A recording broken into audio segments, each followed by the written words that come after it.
Salut à tous et bienvenue sur le Tusma Show. Aujourd'hui, on se retrouve dans un nouveau cadre. On se retrouve à la neige, au ski, pour discuter des news du moment. Donc aujourd'hui, on va principalement parler de FTX. Le cofondateur de FTX US a fait un tweet récemment, enfin un thread de 49 tweets qui résume la vie en entreprise à FTX, notamment avec Sam Bankman. En fait, comment est-ce que Sam était dans l'entreprise, comment est-ce qu'il se comportait, la gestion, etc. Qui est très très intéressant. Ensuite, on va parler également d'un potentiel résolution de conflit avec Grayscale, Genesis, Gemini, etc. On parlera également de l'algorithme Twitter et on va surtout aussi parler de qu'est-ce qu'une echo bubble parce que vous m'avez vu en parler sur les réseaux, j'en ai fait une analyse technique. Qu'est-ce que c'est? Ne vous inquiétez pas, on va voir tout ça ensemble et maintenant passons au canap'. Voilà, nous voici installés dans notre petit canap' tranquille. Désolé pour la qualité, je filme avec mon tel là parce que la caméra, j'ai pas pris le chargeur en continu et ma batterie elle a pas tenu le coup donc j'ai dû obligé de refaire sur le tel. Voilà, donc j'espère que ça ira. Alors, on va commencer par ces petits signes Twitter, par un tweet de Jutlin Bouteloup, qui est un investisseur slash développeur slash il a un peu tout, il est un peu multicasquette, qui est français d'ailleurs, et qui a créé plein de protocoles DeFi, StakeDAO, etc. Très très très, c'est un top tier DeFi, ce mec, top tier Web3. Et en gros, il a posté un tweet sur Node Guardians, en collaboration avec Rect HQ, donc une de ses boîtes dans le Web3. Et en fait, ça vous permet, donc pour ceux qui, alors j'ai des petits problèmes de Wi-Fi aussi, pour ceux qui veulent un peu explorer les hacks qu'il y a eu en DeFi, les vulnérabilités qu'il y a eu en Solidity sur Ether, etc. Il vous raconte une histoire en fait et il vous explique d'une manière un peu gaming comment en fait s'est passé le hack, qu'est-ce qui s'est passé, etc. Donc c'est ultra stylé. Si ça vous intéresse d'aller voir, c'est ultra cool en fait. Il raconte les hacks narré d'une manière de jeu vidéo. C'est trop cool. Donc voilà. Ensuite, on va passer à un tweet de notre petit Elon Musk. Et en gros, qui dit que l'algorithme de recommandation sur Twitter, donc l'algorithme qui fait un petit peu la pluie et le beau temps, on va pas se mentir, euh, est en fait, il va être mis en open source. Donc ça, c'est exceptionnel. Parce que ça veut dire que du coup, chacun va pouvoir voir et savoir qu'est-ce que l'algorithme euh, apprécie le plus, enfin qu'est-ce qui va le mettre le plus en avant, etc. Et pour moi, c'est une énorme avancée pour les réseaux sociaux. Parce qu'actuellement, c'est très compliqué en tant que créateur de contenu d'optimiser, etc. Et parce qu'en fait, c'est extrêmement opaque. C'est-à-dire que personne ne sait qui fait quoi, ce qui se passe, etc. Alors que là, c'est open source. Il n'y aura pas d'entourloupe. Il y aura pas de, on verra qu'il n'y aura pas de censure. On verra qu'il n'y aura pas de détournement d'un gouvernement, etc. Vu que c'est open source. Donc ça, c'est le feu. Donc, très important, je pense. C'était posté hier. Ensuite, un tweet de DB Tierdisca, donc notre newsletter favorite sur Twitter. Je rappelle qu'il poste des tweets, des news en temps réel. Donc c'est incroyable. Suivez ce mec si vous êtes intéressé par les news. Crypto principalement, mais c'est vraiment à la seconde près, il poste la news, quoi. Donc, Three Arrows Capital, donc je rappelle le hedge fund qui nous a tous planté avec le collapse du Luna. C'est en partie à cause de lui que on a tous ces problèmes aujourd'hui avec FTX et dont la faillite d'FTX parce que Three Arrows Capital était un des plus gros hedge funds débiteurs d'Alameda. Donc Alameda a fait des gros prêts à Three Arrows qu'ils n'ont pas pu rembourser. Et donc c'est à cause d'eux on est un peu dans la sauce sur FTX. Voilà. Mais ces mecs-là, du coup, ils n'ont pas été en tôle, ils n'ont pas été rien, parce qu'en fait, techniquement, bah, ils ont perdu l'argent des investisseurs qui leur ont été confiés, parce qu'ils ont fait du trading et que ça a mal tourné. Bon, bref. En soi, ils n'ont rien fait de mal, entre guillemets, juste que bah, ils étaient over-leveragés en long, dans un marché qui était bear. Donc, du coup, forcément, ça peut marcher, ils ont tout perdu. Bref, maintenant, ils ont projet de faire un nouveau exchange qui va s'appeler GTX. Bon, Shuzhu, le PDG, a dit, donc c'est Shuzhu et Kyle Davis, les deux cofondateurs, les deux anciens membres de Cirrus Capital, qui du coup souhaitent lever 25 millions de dollars pour commencer ce nouvel exchange qui s'appelle GTX. Le nom est incertain d'après Shuzhu. Mais en fait, GTX va vous permettre de trader vos claims de FTX. C'est-à-dire, imaginons, moi j'ai perdu 120 000 euros sur FTX, d'accord? Ils vont me dire, ok, nous, en fait, on prend ta claim, donc c'est-à-dire que tu nous donnes ta claim, en fait, entre guillemets. Et en fait, ce qui se passe, c'est que en contrepartie, eux, ils nous versent l'équivalent de notre claim en moins. C'est-à-dire que par exemple, si j'ai 120 000 euros, bah, ils vont me verser peut-être 50% et ils vont me dire, ok, je te verse 60 000 balles. Nous, soit on peut les retirer, soit on peut trader sur la plateforme, etc., etc.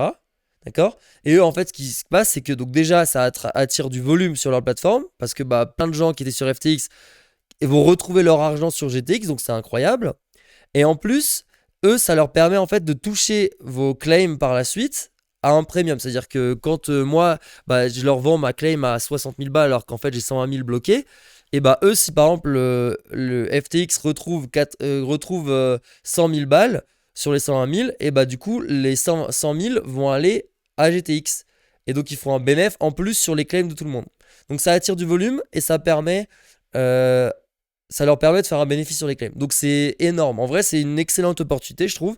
Parce que, bon, je sais pas si je le ferai, hein, qu'on soit honnête, je dis pas ça, mais c'est une superbe opportunité en tout cas d'avoir ce système de claim. Mais aussi, un autre avantage, c'est que vous n'avez pas besoin d'attendre des dizaines d'années avant de récupérer votre argent, le temps de la liquidation d'FTX. Voilà, donc ça, pour moi, c'est une excellente alternative.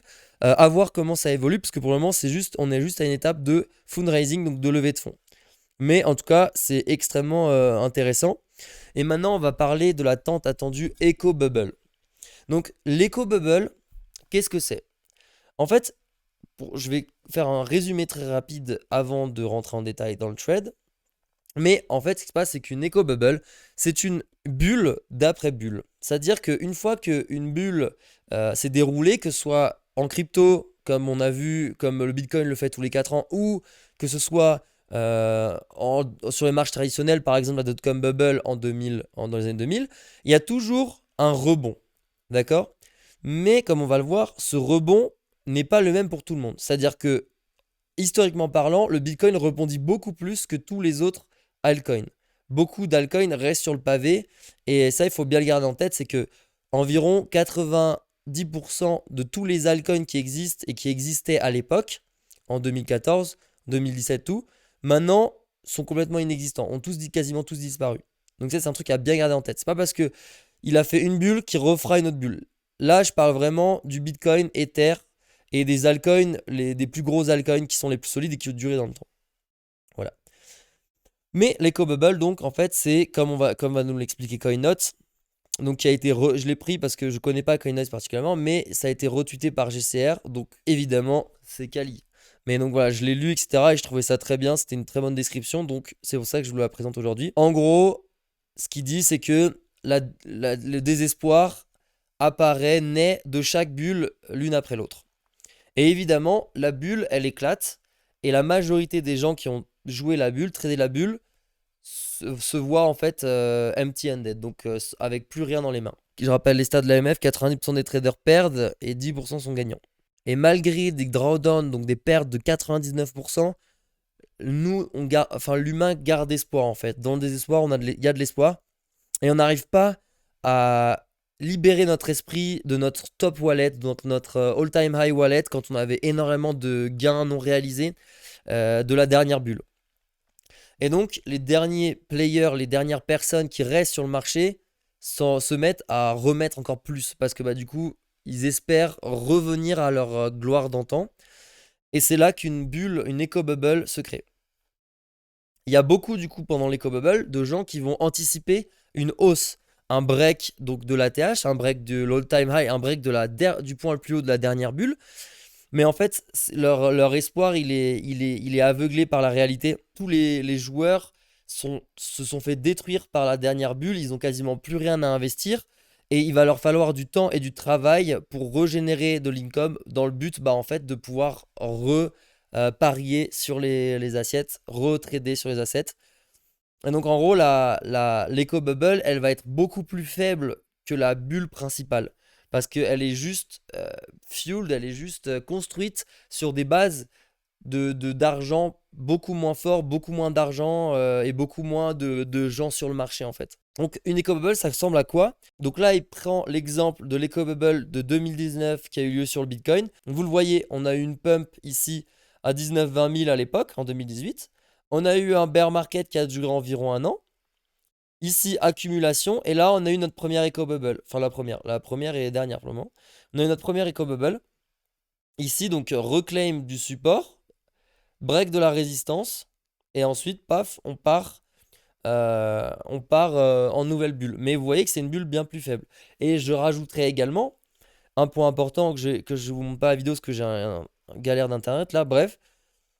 Mais c'est que moi à l'époque j'avais regardé cette bulle et ce qui s'est passé c'est que l'inflow de Tether, en fait Tether n'avait plus grandi en market cap. C'était limite s'il dropait en market cap. Et en fait ça signifie quoi au fond? C'est qu'il y a moins de vrais gens, de vrais acheteurs qui rentrent sur le marché et que c'est en fait tous les derniers joueurs restants qui parient avec ce qu'ils ont en crypto déjà. Mais il n'y a plus de vrai argent qui rentre dans les crypto-monnaies. Et donc c'est pour ça qu'on voit la bulle qui se crée sur du spéculatif, sur des produits dérivés, et également en fait qui est fuel par des gens qui achètent du Bitcoin en Tether. Et ça c'est mauvais parce que ça veut dire que c'est pas du vrai dollar ou des euros qui viennent rentrer dans le marché global des crypto-monnaies. Et c'est des caractéristiques des bubble. C'est parce que, comme dit, on l'a dit avant, c'est qu'il n'y a que les mêmes joueurs entre eux en fait, qui parient, et c'est tous des joueurs qui connaissent les crypto-monnaies. Il n'y a pas de nouvel argent qui rentre. Et donc c'est pour ça c'est une des bases de l'éco-bubble aussi. Donc voilà, on reclaime le support qui avait été détruit et là on part en bulle. D'accord, ça c'était en 2019 sur le Bitcoin.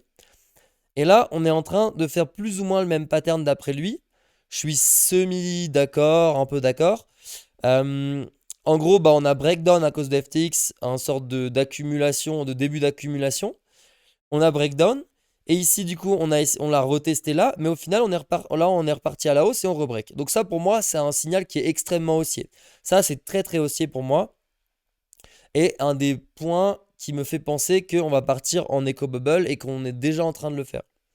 Et ça correspondrait très bien également avec le timing de date des différentes de la bulle précédente en fait. Si on calque la bulle précédente sur la bulle, l'accumulation, etc., ça correspond relativement bien.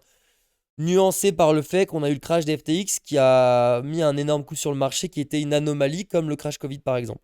Le price action du Bitcoin en 2019.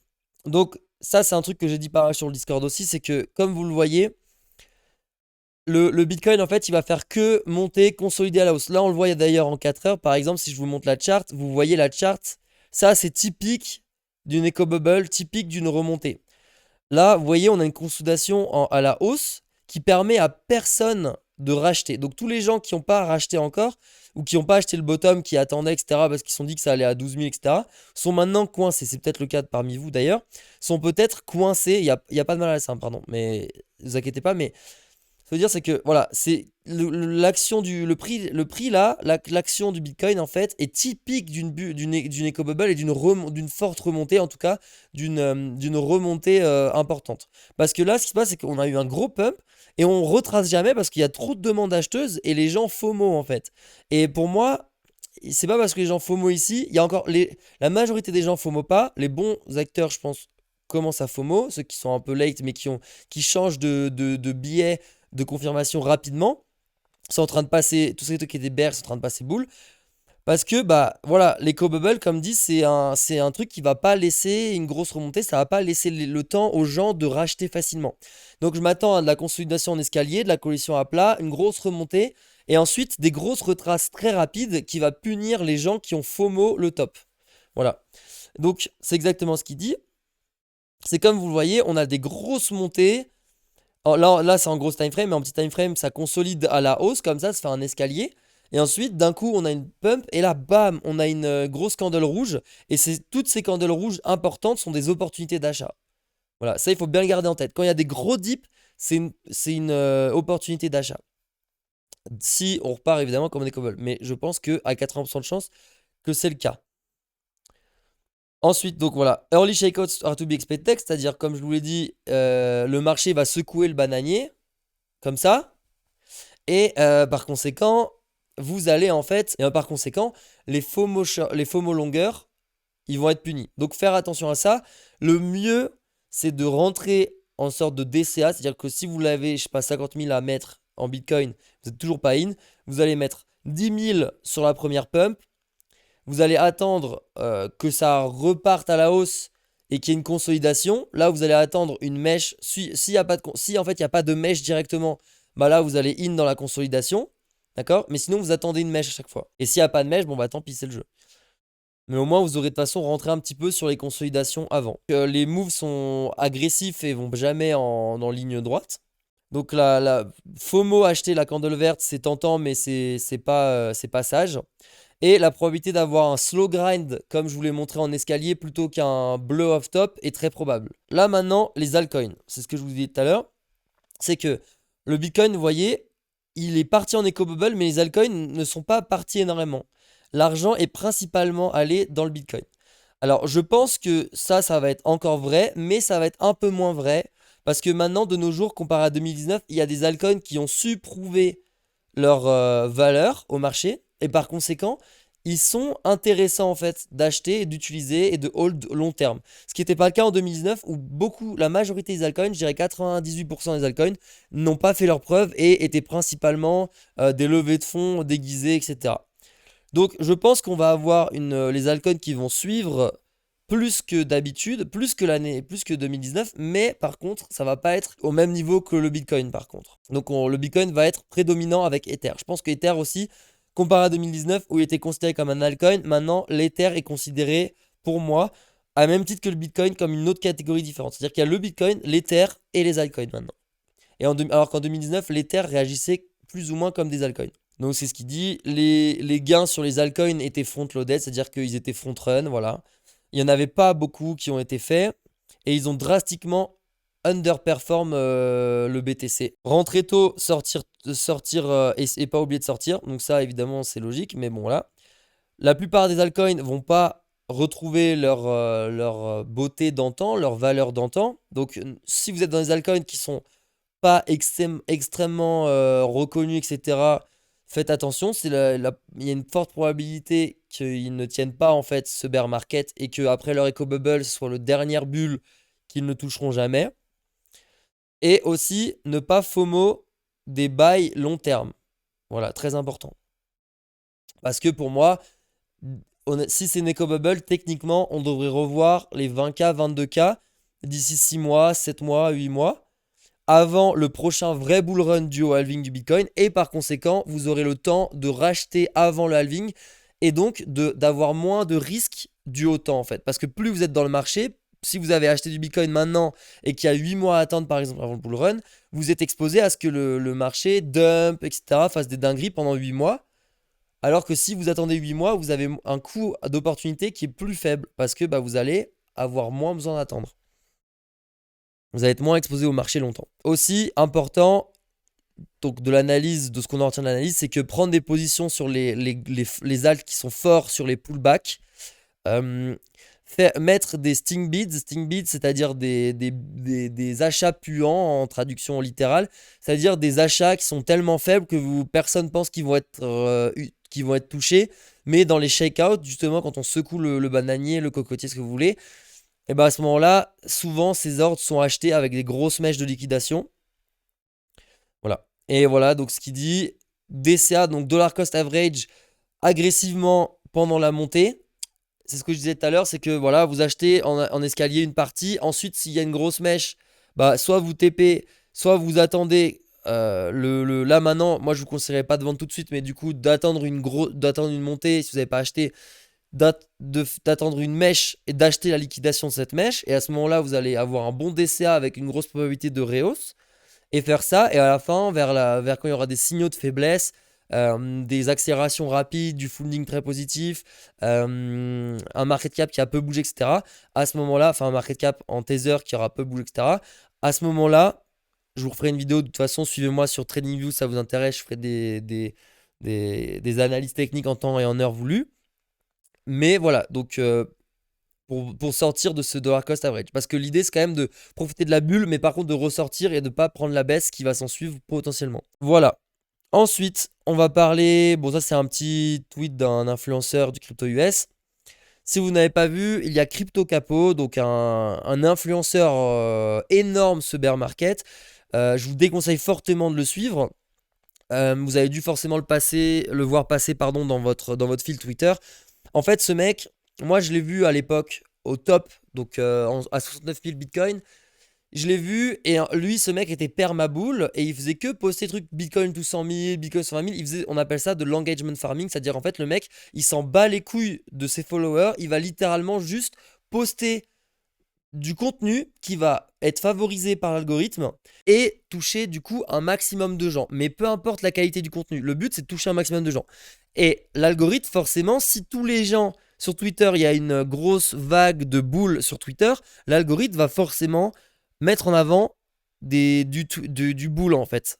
Donc à ce moment-là, il va y avoir plus d'engagement. Après, une fois qu'on a commencé à être bear, plus on dump, plus en fait les gens vont passer bear et par conséquent, l'algorithme va favoriser les bears. Voilà, et donc CryptoCabo, c'est pour ça qu'il est omniprésent sur votre Twitter timeline, sur crypto Twitter US, etc. Si vous suivez des comptes, etc. Vous allez le trouver tout le temps parce qu'il fait que poster du bear. Mais ce mec, en fait, je vous explique, c'est qu'au début, sa stratégie, c'était de faire. Il postait du bull, donc il était perma-bull. On a commencé à drop après le 69 000, et là, il postait du bull et du bear. Et en fait, il regardait pendant genre 5-6 heures quel tweet prenait le plus de traction. Parce qu'en fait, Twitter est fait d'une manière que même si vous suivez des gens, même s'ils tweetent, vous n'allez pas forcément voir leurs tweets s'ils ne sont pas recommandés par algorithme. Donc moi, si je tweete, par exemple, si vous n'avez pas mis la cloche de notification ou voilà, etc., vous n'allez pas recevoir mes tweets parce qu'ils n'ont pas été promus par l'algorithme. Donc c'est un peu bizarre, mais bref. Et donc lui, ce qu'il faisait, c'est qu'il allait mettre un tweet long, un tweet short, et il allait attendre 5-6 heures, et le tweet qui avait le plus d'engagement, il allait le laisser et supprimer l'autre. Et comme ça, sur Twitter, t'avais l'impression que le mec avait toujours raison, que c'était un boss.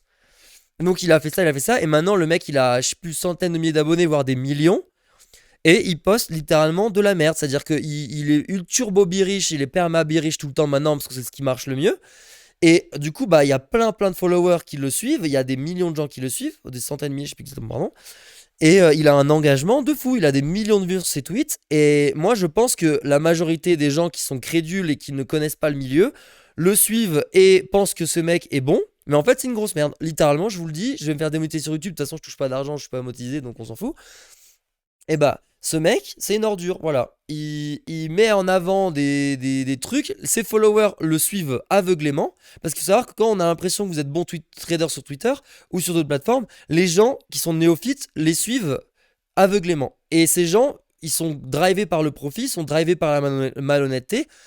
Et donc, ils s'en fichent en fait. Ils savent que ça fait du mal à leur commu, mais ils s'en fichent, voilà. Et les gens se disent bah, que c'est eux qui ont fait une fausse manip, qu'ils ont mal interprété son tweet et tout. Et voilà.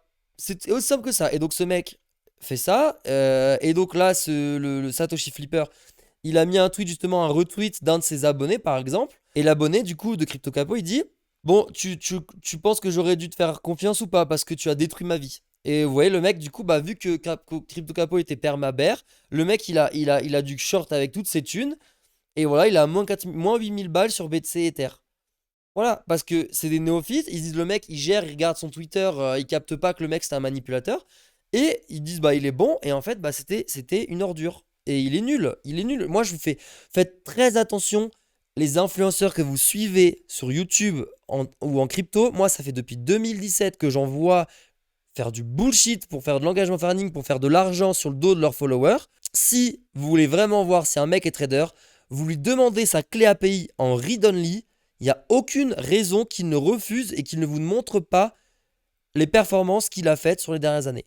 Parce que, je suis désolé, mais de montrer un Excel, coup de gueule, hein, parce que moi, ça me pète les. Ça m'éclate en fait de voir ces gens farmer des néophytes pour leur profit, ça me rend fou. Je vous dis, un Excel, ça ne justifie pas un compte de trading. Un Excel, c'est n'importe qui peut le falsifier. Si vous avez regardé le reportage Madoff sur Netflix, le mec falsifiait littéralement des transactions bancaires au Nasdaq. Donc, certes, on était en 1990-2000, mais FTX, il a bien falsifié des 65 milliards de dollars parce qu'il avait la main mise sur les Excel et sur les trucs, d'accord? Alors que si vous avez la clé API, vous pouvez regarder si écoutez, si vous avez ça clapé, vous me demandez, moi je vous code un. Si vous voulez, si ça vous intéresse, dites-le moi en commentaire. Moi je vous code un script que je mets sur le Discord. Vous rentrez l'API, la clé API du mec sur le bot sur Discord, sur le TBF bot.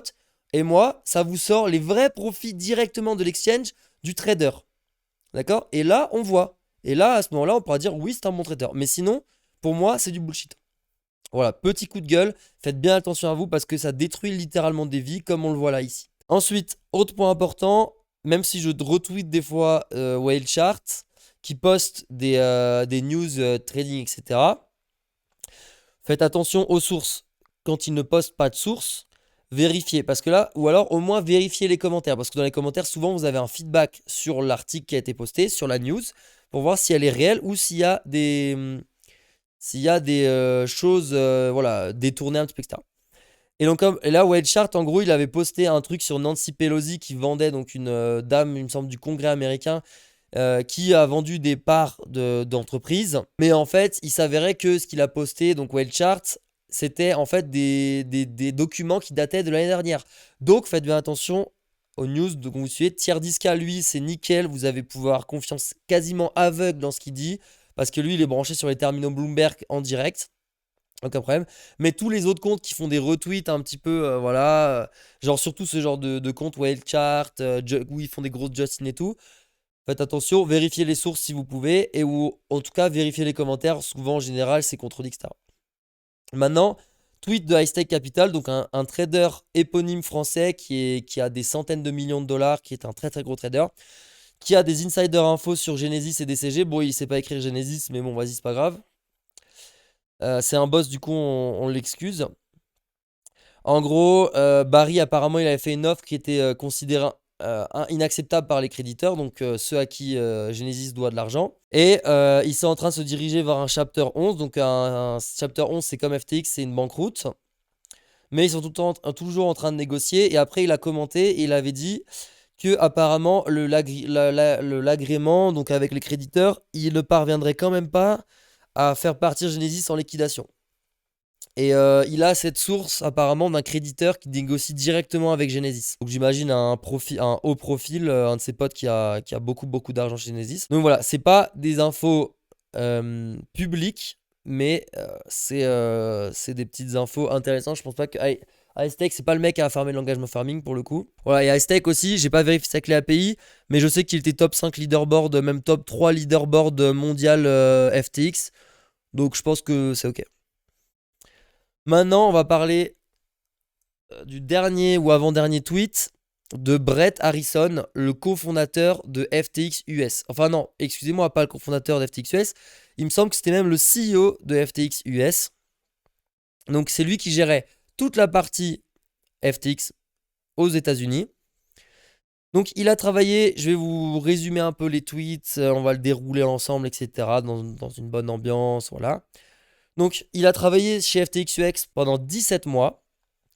Et en gros, bah moi, ça m'avait fait bizarre quand il a quitté FTX, quand il a mis publiquement, il a tweeté qu'il avait quitté FTX. Parce que je me dis, c'est bizarre qu'il quitte FTX en fait. FTX, quand même, la plateforme qui a le plus de progression year to year, qui a le meilleur écosystème, la plus liquide, la meilleure pour trader, etc. Énormément de marketing, très bon marketing. Je me dis, c'est bizarre qu'il quitte. Mais bon, voilà, après, ça pouvait pas remettre en cause ma détermination dans FTX. Mais bon, là, vous allez voir du coup pourquoi il a quitté. Là, il explique qu'à l'époque, il n'avait pas expliqué. Les gens autour de lui étaient étonnés parce que c'était son job en vrai de CEO d'FTX. C'était quand même un job, un dream job, un job de rêve. Et en fait, c'était que pour lui, FTX UX, ça ne lui a jamais paru comme un job de rêve. Et son départ, en fait, il n'était pas du tout abrupt aussi, comme on l'a vu. Moi, j'ai l'impression que c'était abrupt aussi, mais ça n'était pas du tout, en fait. Il a bien préparé, bien réfléchi. Et ce qu'il dit, c'est que sa relation avec Sam Bankman-Fried, donc SBF, avait en fait atteint un point de détérioration totale après quelques mois de disputes autour de management d'FTX. Et comme pas mal de ses potes le savaient, investisseurs, etc., il avait envie de créer sa propre compagnie Et donc, ça valait pas le coup pour lui de garder ce job de rêve, peu importe le prestige ou la potentielle upside qu'il pouvait avoir. Donc, en mars 2021, Sam lui a demandé de rejoindre FTX US avec un texto. C'était un ancien collègue à Brett, à Jane Street, donc dans une firme de trading. Et il avait de très bons souvenirs avec SBF. Et ils sont quasiment jamais restés en contact après les années après Jane Street. Mais Brett, du coup, lisait de temps en temps des docs sur de FTX. Et il était content, bah, du coup, d'apprendre des choses du bien sur SBF, etc. Donc SBF, il l'a connu comme étant un bon trader, un bon junior trader chez Jane Street, consciencieux, etc. Qui avait bien géré les cours de programming à Jane Street, etc. Parce c'était l'élève de Brett en fait. Et les managers très élogieux à propos des performances d'SBF. À part ça, il avait l'air d'être sensible, intellectuellement curieux et quelqu'un qui aimait énormément les animaux. Et ça lui a beaucoup plu à Brett parce que Brett, quelqu'un qui aime beaucoup les animaux. Il a 3 chats, voilà, petite parenthèse. Donc les négociations pour rentrer chez FTX UX sont allées très rapidement. Ça a fait un gros contraste avec les 4 à 6 mois qu'il a pris pour rentrer dans la finance traditionnelle.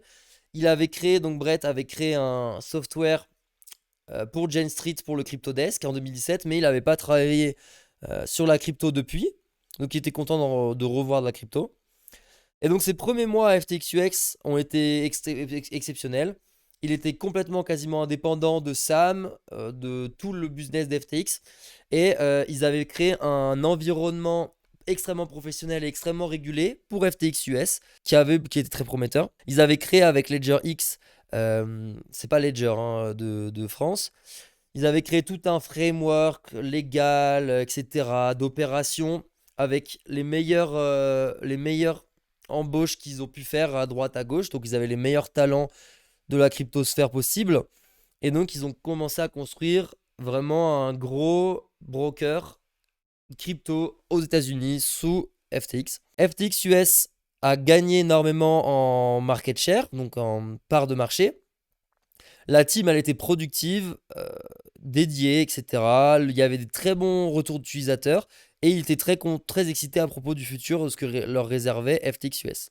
Mais dès le début, il a remarqué que Sam, il engageait rarement avec le business US, mais que les décisions allaient venir indirectement des Bahamas et qui allaient impacter en fait le business aux US. Et donc 6 mois après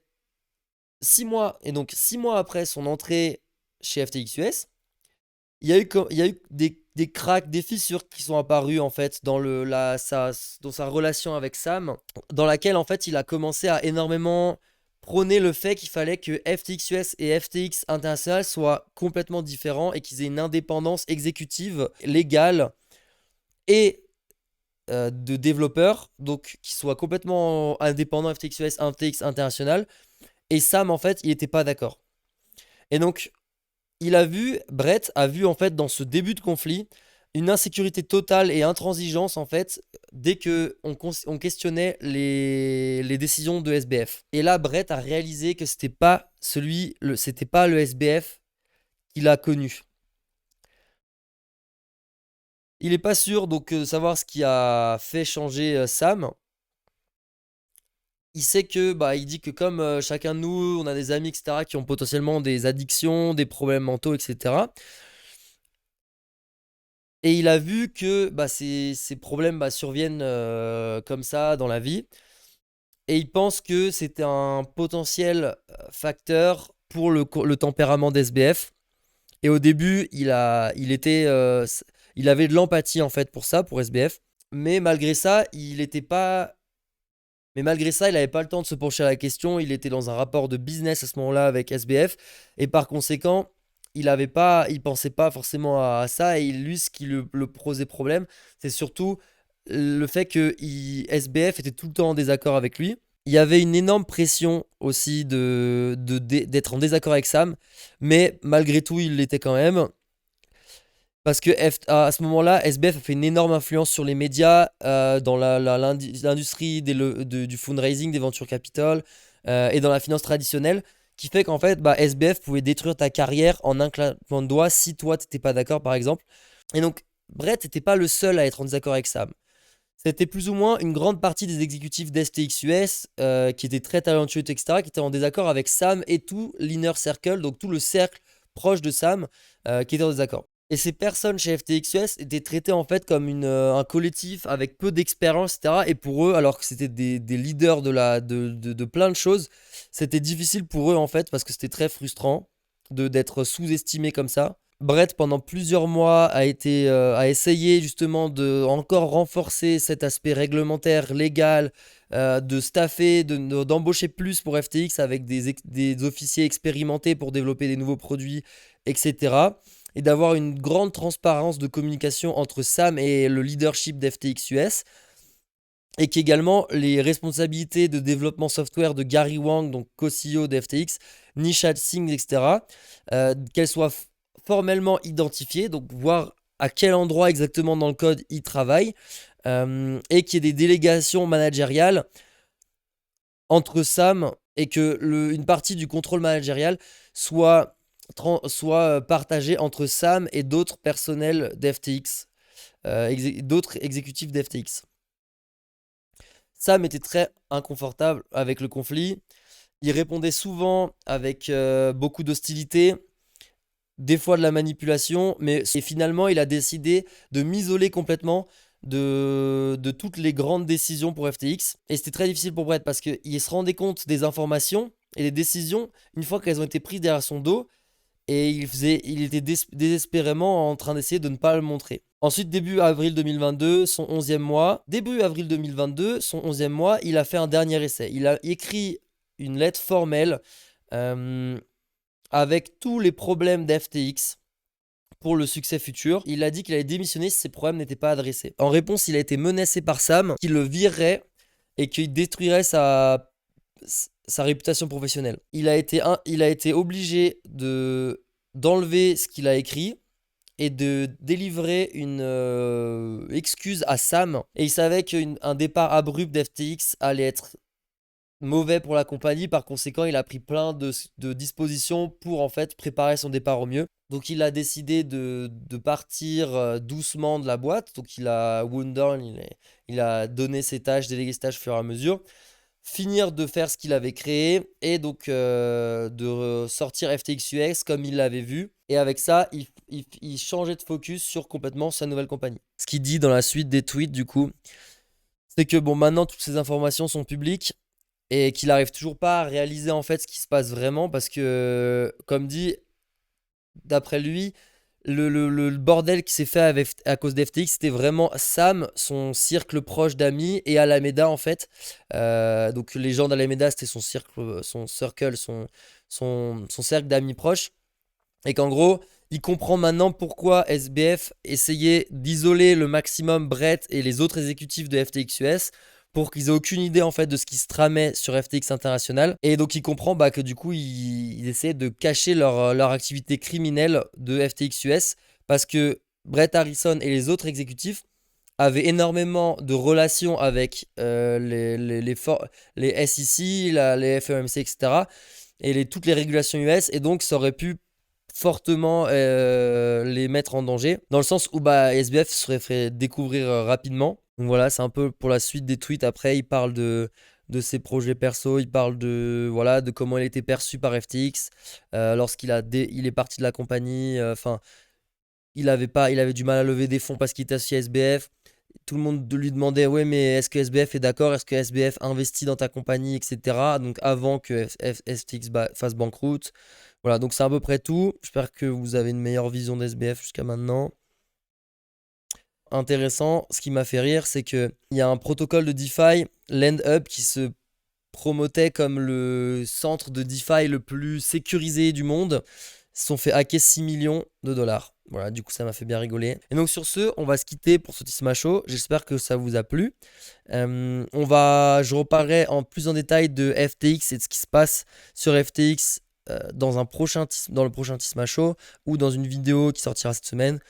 Parce que sinon, c'était trop long, voilà. Et j'espère que vous avez kiffé. Et puis, on se voit sur Discord. À plus!